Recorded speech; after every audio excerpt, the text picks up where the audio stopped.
বিশ্বনবী হজরত মুহাম্মদ সাল্লাল্লাহু আলাইহি ওয়াসাল্লামকে নিয়ে ভারতীয় পুরোহিতের কটূক্তি ও ধর্মীয় অনুভূতিতে আঘাত এবং তাতে বিজেপি নেতা সমর্থনের প্রতিবাদে রাজধানীতে বিক্ষোভ মিছিল ও সমাবেশ করেছে বৈষম্যবিরোধী কওমি ছাত্র ঐক্য পরিষদ ও বাংলাদেশ খেলাফত মজলিস।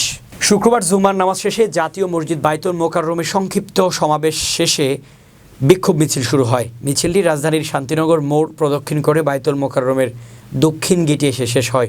এর আগে সমাবেশে বৈষম্য বিরোধী কওমি ছাত্র ঐক্য পরিষদের নেতারা বলেন, ভারতে মহানবীকে নিয়ে কটূক্তিকারীর ফাঁসি চাই। আমাদের নবীর ইজ্জতের উপর অপমান আমরা মেনে নেব না। দ্রুত কটূক্তিকারীদের গ্রেফতার করতে হবে। আজ আমরা প্রতিবাদ করছি, কাল দেশের প্রতিটি ধর্মপ্রাণ মুসলমান কটূক্তির প্রতিবাদ করবে। অন্তর্বর্তী সরকারের কাছে দাবি জানিয়ে তারা বলেন, আপনারা ক্ষমতায় আছেন, আপনারা এখনও রাষ্ট্রীয়ভাবে কোনো নিন্দা প্রকাশ করেননি। ভারতের বিরুদ্ধে রাষ্ট্রীয় প্রতিবাদ জানাতে হবে। আমরা ভারতের সংখ্যালঘু মুসলমানদের উপর নির্যাতন সহ্য করে আসছি, আমরা আর ছাড় দেব না। তারা বিগত 17 বছর বাংলাদেশকে ভারতের অঙ্গরাজ্য বানানোর ষড়যন্ত্র করেছে।